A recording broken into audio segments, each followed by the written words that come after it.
अब एक बहुत इंपॉर्टेंट मेथड्स जो इंटीग्रेशन का हम करने जा रहे हैं वो है integration by partial fraction method. Partial fraction करना आपको पहले आता है क्योंकि हम लोग पहले पढ़ चुके हैं बेसिक मैथ्स में, बट फिर से मैं एक बार रिवाइज करा दे रहा हूँ। पार्शियल फ्रैक्शन अप्लाई कब करते हैं?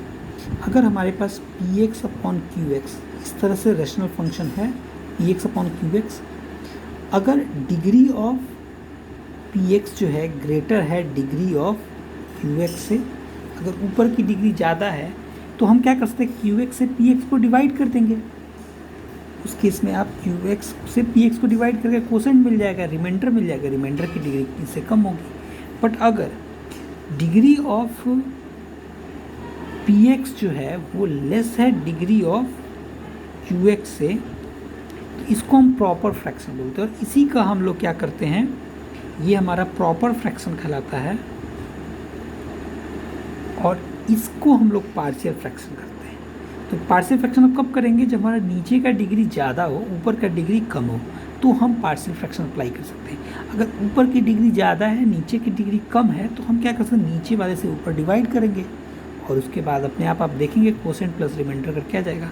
तो पार्शियल फ्रैक्शन कब अप्लाई होता है, व्हेन डिग्री ऑफ नीचे की जो डिग्री है डिनोमिनेटर की डिग्री ज़्यादा हो, न्यूमरेटर की डिग्री कम हो। तो एक क्वेश्चन, अच्छा इसके मेथड्स क्या है हमारे पास, तो फर्स्ट हम तीन इसके रूल हैं, मान लीजिए first case p x upon ये x plus a x plus b x plus c या कुछ इस तरह से हो, तो हम इसको किस तरह से लिखेंगे, capital A upon x plus a plus capital B upon x plus b plus capital C upon x plus c. इस तरह से हम इसको, चूँकि सारे फैक्टर्स लीनियर हैं तो ये अलग अलग फॉर्म में लिखे जाएंगे। अगर यहाँ पर मल्टीप्लाई में एक्स प्लस डी रहेगा तो हमारा यहाँ पे d upon x plus d आ जाएगा। जितने फैक्टर्स होंगे उस तरह से चलता जाएगा, फर्स्ट रूल है। अब यहाँ पे ए बी सी डी या जो भी रहेंगे इन सबको हमें फाइंड आउट करना है, तो ये एक्सप्रेशन इस तरह से लिखा जाएगा। यहाँ पे शर्त क्या है कि डिनोमिनेटर वाले की डिग्री न्यूमरेटर वाले से क्या होना चाहिए, ज़्यादा होना चाहिए। सेकंड क्या है, अगर हमारा एक तो तरीका ये अगर इस तरह के फॉर्म में रहेगा तो ये अप्लाई होगा। अगर दूसरा केस क्या बन सकता है, ये इस तरह से एक्स प्लस ए का whole square x plus b, तो अगर ये इस तरह से होगा तो क्या लिखेंगे, a upon x plus a plus b upon x plus a का होल स्क्वायर, चूँकि इसका पावर 2 है तो पहली बार सिंगल पावर, अगली बार 2 पावर। अगर ये क्यूब होता तो यहाँ पे a upon x plus a plus b upon x plus a का whole square plus c upon x plus a का क्यूब, और ये बट यहाँ पे नहीं है तो सी अपॉन यहाँ पर एक्स प्लस डी। सेकेंड तरह का फॉर्म। थर्ड तरह का फॉर्म क्या हो सकता है कि पी एक्स अपॉन नीचे जो है क्वाड्रेटिक फॉर्म में हो, a x square plus b x plus c. ये जो क्वाड्रेटिक फॉर्म है इसको अगर हम फैक्टराइज कर सकते हैं, हम इसको फैक्टराइज करेंगे। बट अगर ये फैक्टराइज नहीं हो सकता है, जैसे कि एग्जांपल आपको बताते हैं एक्स स्क्वायर प्लस 1 है, क्या आप इसको फैक्टराइज कर सकते हैं, तो नहीं। तो अगर ये इस तरह का फॉर्म हो जो फैक्टराइज नहीं हो सके, अगर हमारे पास डिनोमिनेटर में 1 अपॉन एक्स स्क्वायर माइनस 1 रहे, क्या इसको हम फैक्टराइज कर सकते हैं, तो इसको हम कर सकते हैं 1 upon x minus 1 into x plus 1। तो अब ये पहले वाला रूल अप्लाई होगा। अब यहाँ पे ये रूल अप्लाई नहीं होगा एक्स स्क्वायर माइनस 1 के लिए। आप क्या करना है, डिनोमिनेटर के फैक्टर्स अगर फैक्टराइज जाएंगे तो उसको फैक्टराइज करना है जब तक कि वो फैक्टराइज नहीं हो जाते। लेकिन अगर वो फैक्टराइज नहीं होंगे, अगर वो ऐसे ही क्वाड्रेटिक फॉर्म में है या क्यूबी फॉर्म में है और वो फैक्टराइज नहीं होगा, तो हम फिर ये रूल अप्लाई करेंगे। तीसरा थोड़ा ये मुश्किल भी होता है, तो ये a x plus b upon a x square plus b x plus c, यहाँ पे इसके ये चीज़ है, और प्लस यहाँ पे तो वैसे कुछ भी मैं नहीं लिखा हूँ, चलो मैं यहाँ पे लिख देता हूँ d x plus c plus b हो चुका c upon d x plus, इस तरह से आप लिख लेंगे।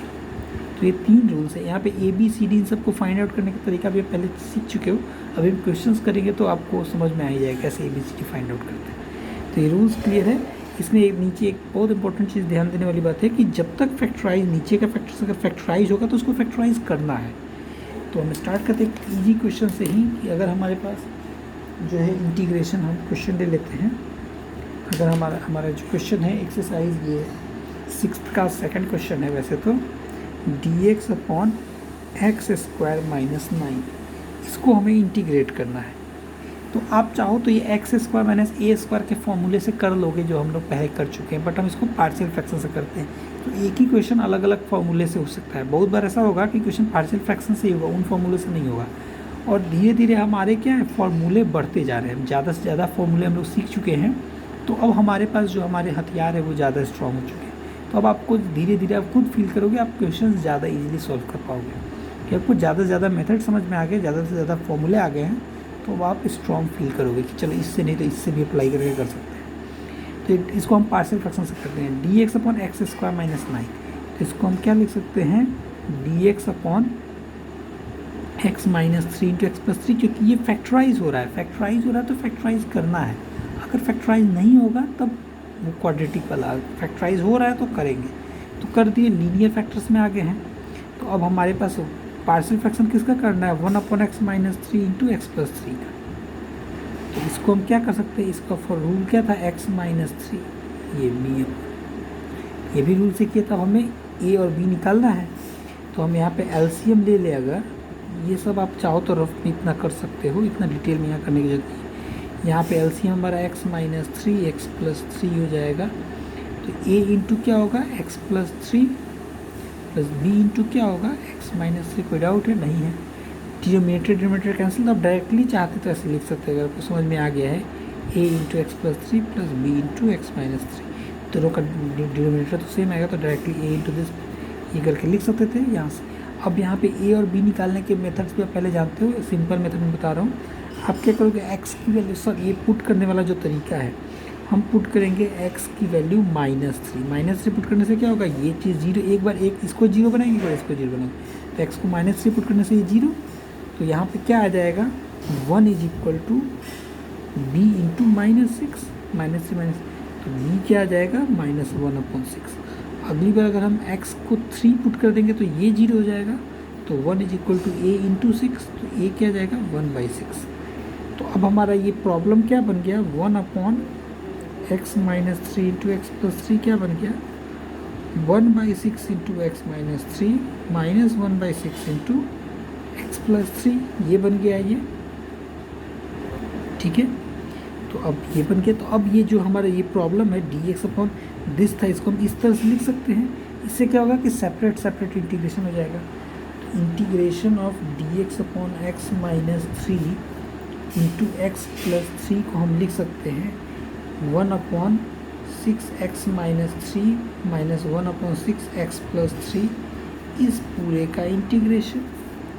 ये चीज़ को पार्शियल फ्रैक्शन खेल से हमने ये लिख दिया। अब ये अलग अलग इंटीग्रेशन क्या हो जाएगा, is equal to I is equal to this, तो I is equal to 1/6 integration of 1 upon x minus 3 d x minus 1/6 integration of 1/x plus 3 d x. ये सेपरेट कितना आसान हो गया, 1/6 1/x का integration log x minus 3 minus 1/6 log x plus 3 plus c। अब चाहो तो 1/6 common, log a minus log b equal to log a by B, वैसे कर लो। ये आपका सॉल्यूशन।